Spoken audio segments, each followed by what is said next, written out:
Hello, hello. How's everybody doing? Can you guys hear me okay?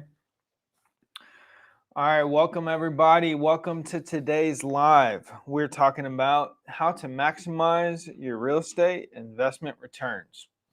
We talked about this a lot, but we're going to talk about it again today, and we're going to break down kind of the metrics of a deal, break down what what a deal is comprised of, how to maximize your return, how to minimize your expenses, how to minimize risk. And we're going to dive into all that here in just a second. If you can, I want to see where you're located at. Are we live on Instagram, TikTok? Where's everybody viewing from? We always, no one ever answers this. If y'all could do me a favor and just answer it today, it'd be really helpful. We want to see who we're talking to, where you're at. The thing about real estate is the formulas are the same, but markets are different. So the Austin, Texas market is going to be different than the San Antonio market. And the San Antonio market is going to be different than San Diego. And San Diego is going to be different than Denver.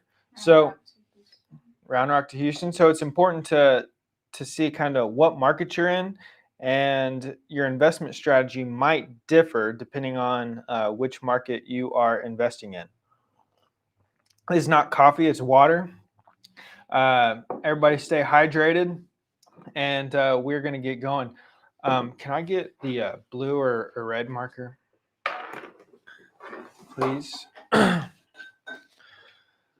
Y'all want blue or red today? Input it in the chat. My favorite's blue. Matt's is purple. What? All right. So maximizing your real estate investment returns. We're going to focus today mostly on buy and hold investments. And it doesn't matter if we're talking about a single family home, a fourplex, 20 unit, 100 unit mobile home park, storage unit facility. We're talking about revenue. We're talking about operating expenses, and we're talking about debt. So how you work these numbers is going to depend on the type of return and maximizing the return that you're going to get. So it's a very basic and simple formula. When you're analyzing deals, you don't need to make these very complicated. It's pretty simple. Don't overthink it. And you can do it very simply with a very simple and easy formula. You need pen and paper, you need a calculator, and that's about it. If you're really good at math, you don't even need the calculator. Now, there's a few parts to analyzing a real estate deal. And depending on these numbers, is going to determine your return. And depending on how you manipulate and adjust these numbers will depend on how much you can maximize the return. So here's the formula. You got your revenue. This is comprised of rental income. This is your rent. This is other income, such as if you have a laundry unit facility, late fees, pet rent, things of that nature. You got your revenue, which is your rent, and your other income. If you are running an Airbnb or a short-term rental, these are your nightly rates plus your cleaning fees, etc. Your rents and your other income make up your revenue. Then what you got is your operating expenses minus your operating expenses. Your operating expenses are things such as management fees, maintenance,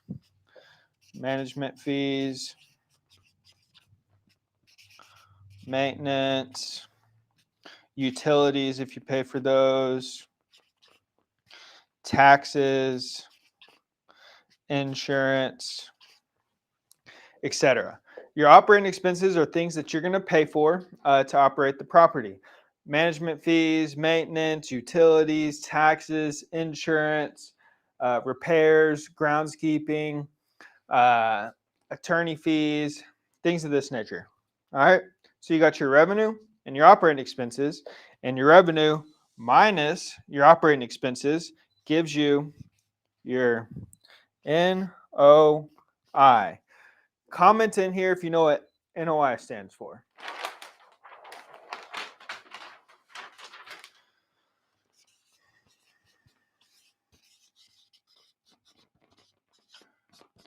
NOI stands for net operating income. So after your net operating income, then you need to subtract your debt.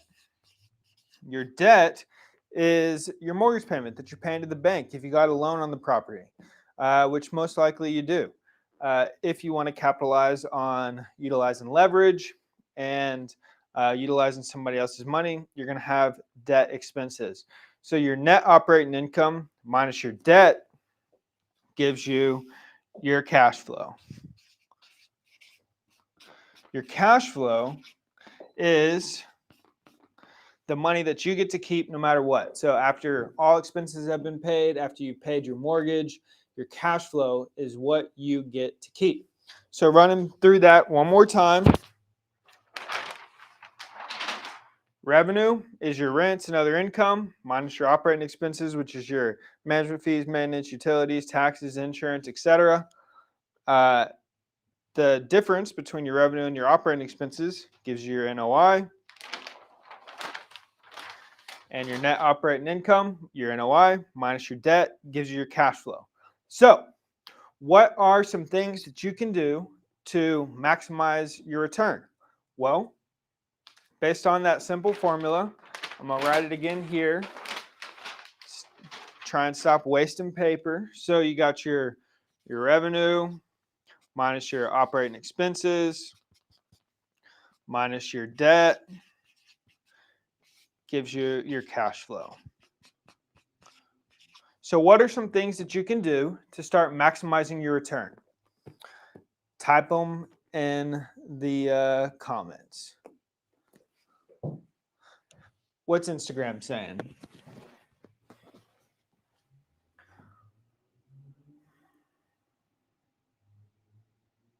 What is Instagram saying? What about TikTok? They're asking any Section 8 advice. Yeah, we can talk about Section 8.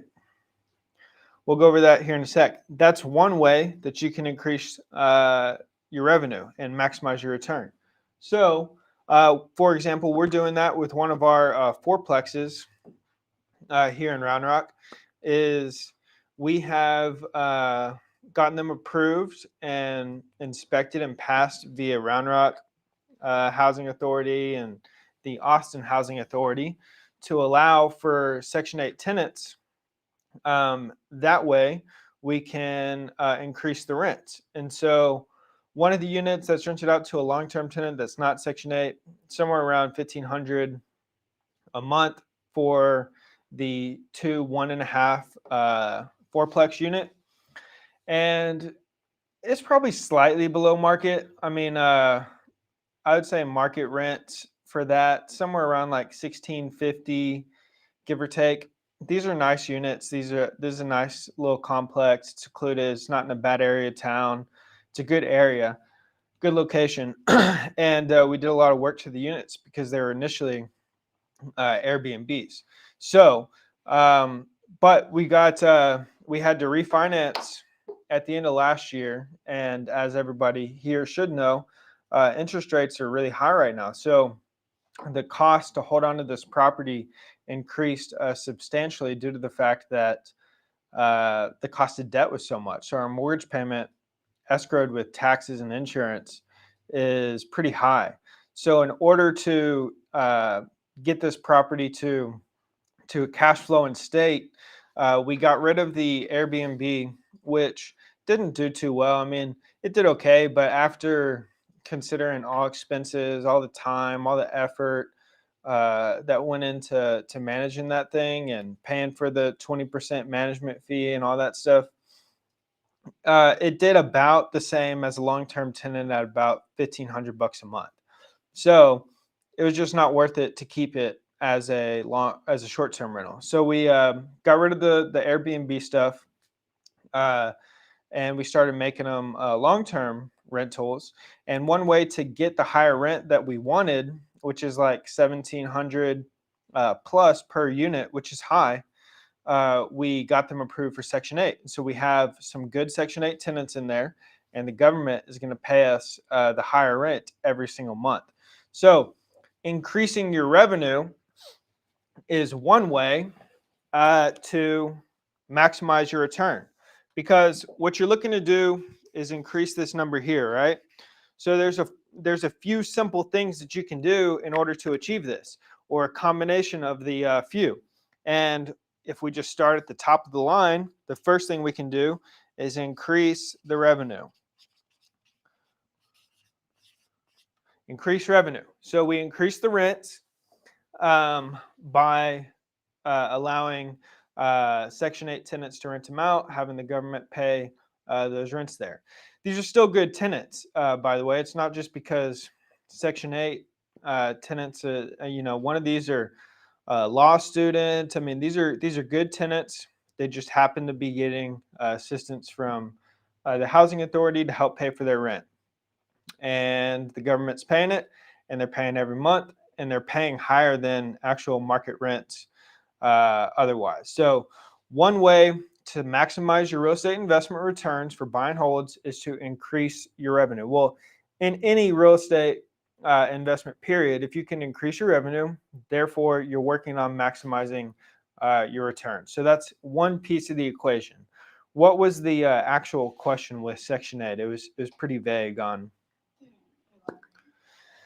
All right, well, hopefully that helped. Section 8 is great. Someone did mention they're looking into renting out to nursing companies. It's consistent with Section 8 in the Houston area. Yeah, renting out to a nursing company could be good as well. Anyways, that is one way to do it. Increase your revenue. So raise your rents, get creative. I'm personally not a huge fan of Airbnb with the type of assets that we're buying.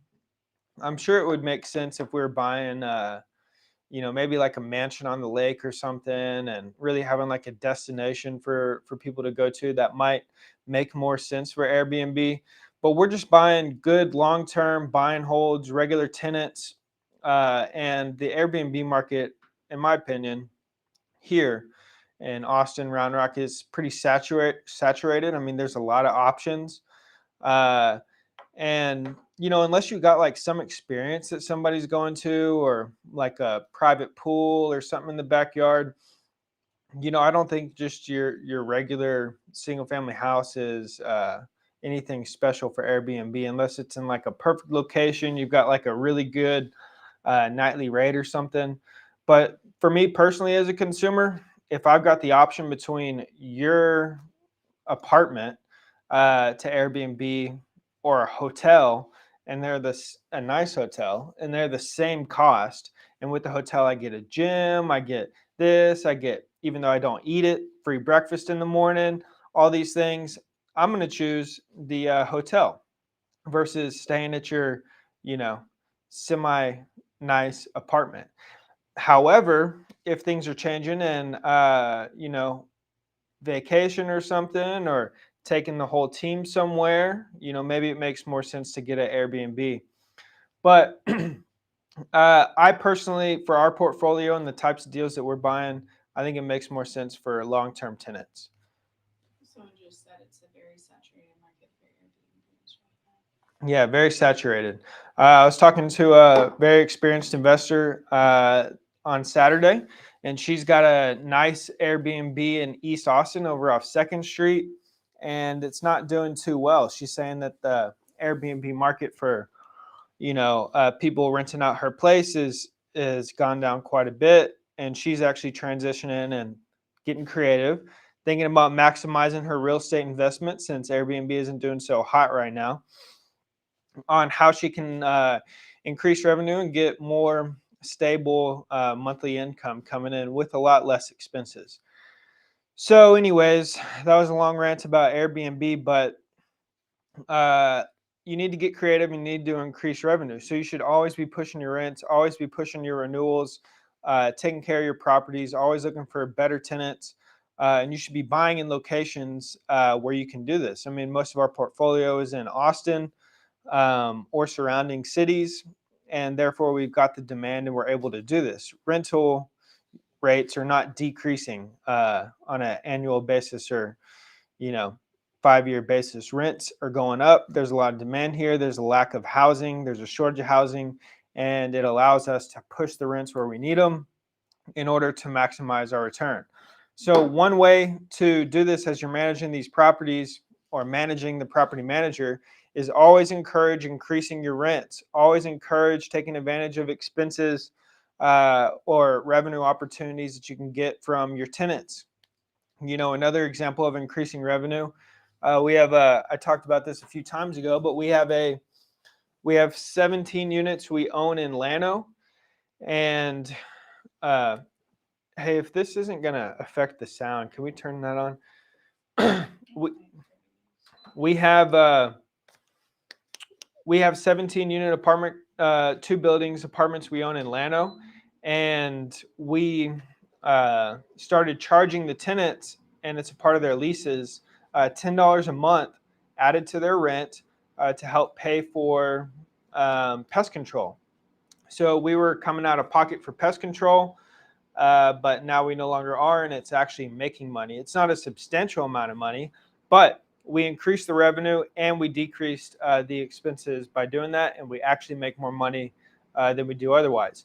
Other things you can do is charge pet rent, charge pet deposits, charge your late fees, charge maintenance back to tenants if it's tenant-caused damages, or if it's their fault, make sure you charge them back accordingly. So you need to raise your income, raise your revenue, raise the rent, stay up to date with market rents, always push renewals, and there's a fine balance there between vacancy and increasing rent by $25.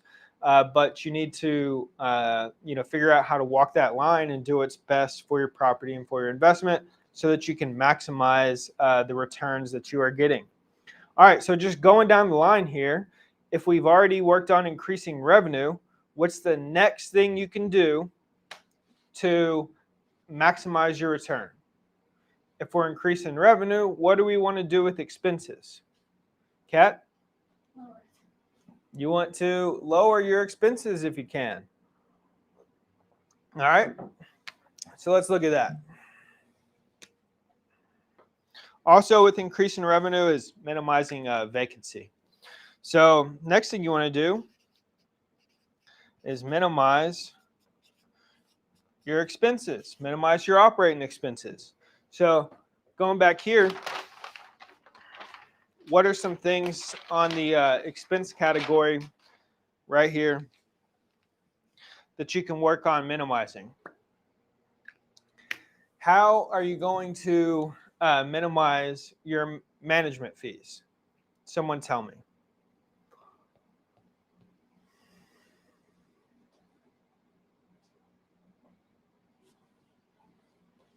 Hey, by the way, if you don't have this, you should get it. It's free. We already paid for it. We got them here. We're not asking you to pay for the book. Just pay for the shipping and handling, and we'll send you this real estate workbook along with the recording of the entrepreneur real estate workshop, and along with like 4 other free bonuses. You get like mini courses, you get a few live trainings, you get a lot of cool stuff for free. I think it's like over $600 worth of value for like $9.97, whatever it costs to ship it to you. So make sure you get a copy of this. We're giving it out for free. We'll ship it to you. You can find it. Where can they find it, Kat? Teifke Real Estate. This is a long one. We got to work on these URLs. Check the bio, but it's Teifke Real Estate. Hey, one of my missions here soon is going to get y'all some easier URLs. But this is Teifke Real Estate system. There it is. It's in the comments. /FREWS. Get it. We got this book for free. Just pay for the shipping and handling. We'll send it to you. All right. So what are some ways that you can minimize your expenses? Management fees. So someone commented that you can self-manage. You could. I wouldn't advise it, especially if you are trying to buy more real estate and use your time wisely. Management companies are really cheap when you look at it. When you're actually paying them for the management, like $100 a month for all the time that they spend on it, it's actually a pretty cheap expense. But Linnell said that you could check with other management companies, compare rates. Absolutely. Shop around, but you do want a good property manager there. But there's a lot of things within management, such as maintenance, rent collection, renewals, all that stuff. So one of the biggest costs with management is going to be your maintenance. So you want to figure out what one of the biggest look at maintenance costs. One of your biggest costs with management is going to be your maintenance. Sometimes management companies, they do their best. I don't think that they're overspending on maintenance intentionally. But one thing that you need to do with your management company is you need to have regular meetings with them. We've talked about this before. So if you only have one single family home, I don't think you need to meet with them monthly necessarily. However, you could. Maybe you meet with them quarterly or semi-annually. If you have 100 units that you got somebody managing, I would suggest you meet with them monthly and you have regular communication with them, holding them accountable to the money that they're spending on your behalf. It's really important, excuse me, and it can get out of hand real fast. So you need to oversee the maintenance costs. You need to hold your manager accountable to what they're spending. For example, some property managers, will pay like $800 to get a toilet replaced. It's pretty high, depending on where you're at. But a toilet costs like $100, and it's like $100 worth of labor, maybe. So sometimes they'll overspend on things that they don't necessarily have to. And so you want a manager who is going to negotiate on your behalf, really fight to keep expenses low. Because in our example, with like 100 units, if you overspend $300 per unit on maintenance per month, that's an extra $30,000 that you're spending monthly that could otherwise be saved. We've got Professor Matten here. He's saying build tenants back for utilities, have tenants to have incentives to take care of the properties and give them a discounted rent. Yep, get access to better pricing based on multiple units and leverage. Absolutely. These are all things that you should be and need to be doing to minimize your operating expenses. So get a good property manager and hold them accountable to all the expenses that they're spending on a monthly, quarterly, semi-annually, annual basis. Next thing, taxes. You can protest your taxes to get your tax liability lower. These are property taxes that we're talking about. So protest your taxes, decrease the amount of property taxes that you're having to spend on an annual basis, which also eats up a ton of cash flow. And insurance. Negotiate. You need all these team members. You need a good property manager. You need a good insurance agent, but always be searching for better team members. Always be building your team and seeing how you can decrease these operating expenses. All right. So decreasing expenses, another way to maximize your return. Next, what are we looking at? Debt. So minimize your debt. Or look for opportunities to increase your debt if you can take this money and go reinvest it and therefore maximize your return. That's what we like to do. We don't like to leave a ton of equity in these properties. We've got a good amount of equity in all of them, but we don't want 100% equity. We want to take money out of these, get loans on it, and go reinvest that money to therefore maximize our return. That is how you are going to truly maximize your portfolio and your investments, is to invest Invest the money. This is the cycle. Invest the money, raise the value. This is done through a few things, through raising your revenue, decreasing your expenses. Time is a big player there. Your location that you're investing in is a big player. Cash out refi. When it makes sense, pull the money out, get a loan on the equity that you have in there, and then you take that money and you reinvest it. And then the one investment that you have can start being reinvested over and over and over and over again. And this is how you start to grow exponentially, is by utilizing this cycle right here. Now, you can't do this cycle every single year necessarily. You have to play it right. So you want to minimize your debt expense by always looking for lower interest rate, better terms, interest only, for example, to minimize your monthly debt expense. But at the same time, you want to maximize your debt when it makes sense to go and reinvest it to get that to start increasing or producing cash flow and income as well. So these are all things that you should be and need to be doing in order to maximize your real estate investment. And here's the thing: this is, as y'all can see here, I'm writing very big, but I could have put this all on one single sheet of paper. Real estate investing is not complicated. It's not, a very in-depth science. Once you understand a few key simple concepts, and once you understand the formula, and once you understand the cycle, and once you understand how to identify good deals, then you can repeat this over and over and over again and start growing exponentially. And after a while, you're going to look up and you're going to have a good amount of monthly cash flow. You're going to have a good amount of equity in all these properties, and you're going to really start to benefit from all the benefits that real estate has to offer. All right. What are some other ideas? What else y'all got? What questions? If you got any questions, call this number at the bottom of your screen. Running back through one more time for those who missed it. To maximize your investment, and going back, here is the formula.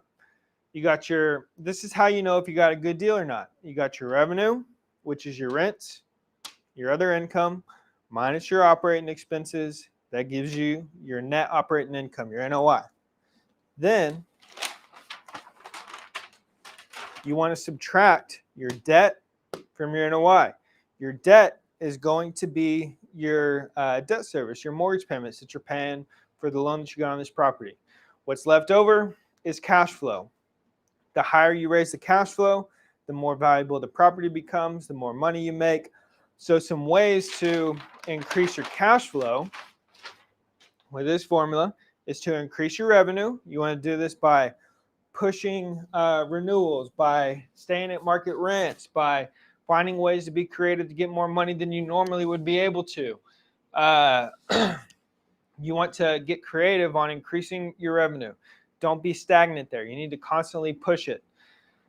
Charging for things such as pet rent, like the example that I gave, where we charge $10 a month to the tenants for pest control. That pays for the pest control as well as gives us a little bit of profit on top of that for that expense. Collect your late fees. Look for things such as laundry units that you can rent back to the tenants or collect income from. These are all things that you can do to increase your revenue. Next, minimize your expenses. So oversee your property manager. Don't overspend on maintenance. Protest your taxes. Bill back utilities to the tenants, which is increasing your revenue as well. Get creative. Hold people accountable. Don't overspend on maintenance. Protest your taxes. Shop for good insurance.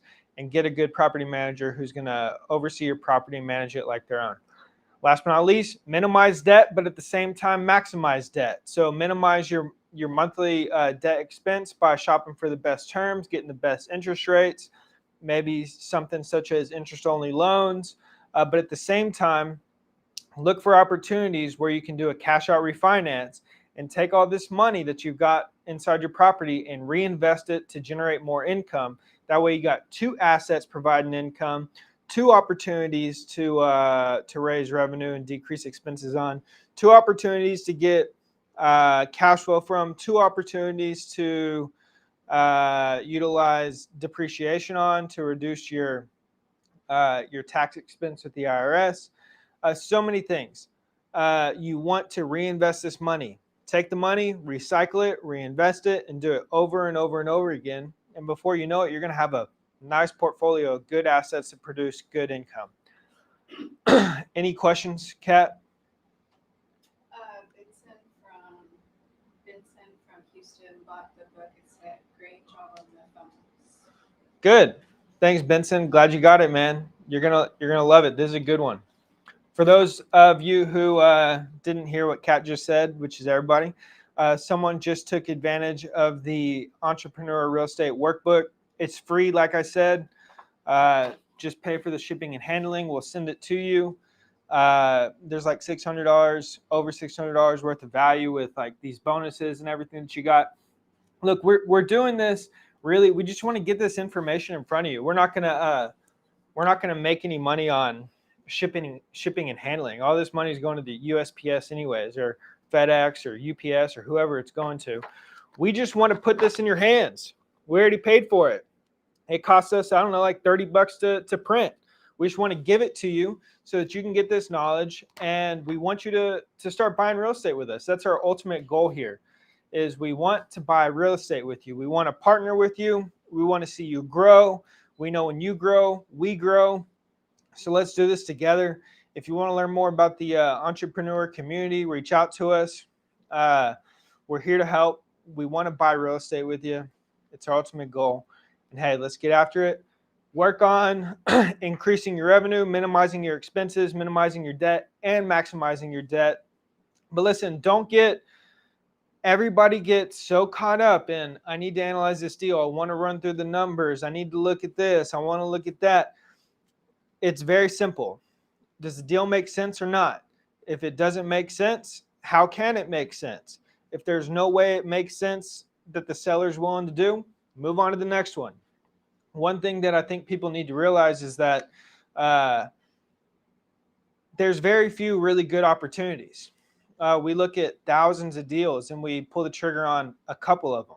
So that means that every deal that you look at is not going to be a deal, but it could be a deal at a certain number. And you just need to get good at quickly identifying what that number is and what those terms are, making that offer and moving on to the next one where it will make sense. But don't get, lost in the sauce here, analyzing these deals. It's a really simple equation, and it's very simple math. And when it makes sense, it makes sense. And when it doesn't make sense, it doesn't make sense. So don't spend hours and hours and hours trying to figure out why a deal is not working. It's probably because it just doesn't work, and you just move on to the next one.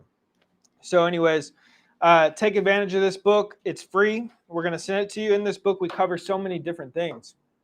We cover all these formulas here. We cover how to find deals, how real estate builds wealth, the entrepreneur exit strategies such as seller finance, sub-2, flipping, wholesaling, buy and hold, etc. The deal requirements. So we cover the different types of deal requirements that you need to have that make every deal a good deal. Right here, the entrepreneur deal flow. A lot of people say, all right, what's next? What do I do now? Well, that's what the entrepreneur deal flow is. We cover and we show you, what the steps are to bring a deal from start to finish. Then we talk about how to find deals, identifying opportunity and value, knowing your market, building the team, where to find deals. Then we talk about, there's so much stuff in here. Then we talk about factors of deal analysis, wholesale formula, flip formula, seller finance formula, buy and hold formula, analyzing the deal exercise, a bunch of exercises so that you can practice and get good at it. how to get financing, where to get financing, how to find partners, where to get partners. So much value in here. And it's free. It's free. You just pay for the shipping and handling. And again, the reason that we're doing this is we want to build a relationship with you. We want you to have this information. We want to partner on deals with you. We want to help you buy real estate deals. We want to be a resource for you. Our ultimate goal is just to have a bunch of partners everywhere, and all of us buy real estate together, and we all grow, and we just continuously repeat this process right here.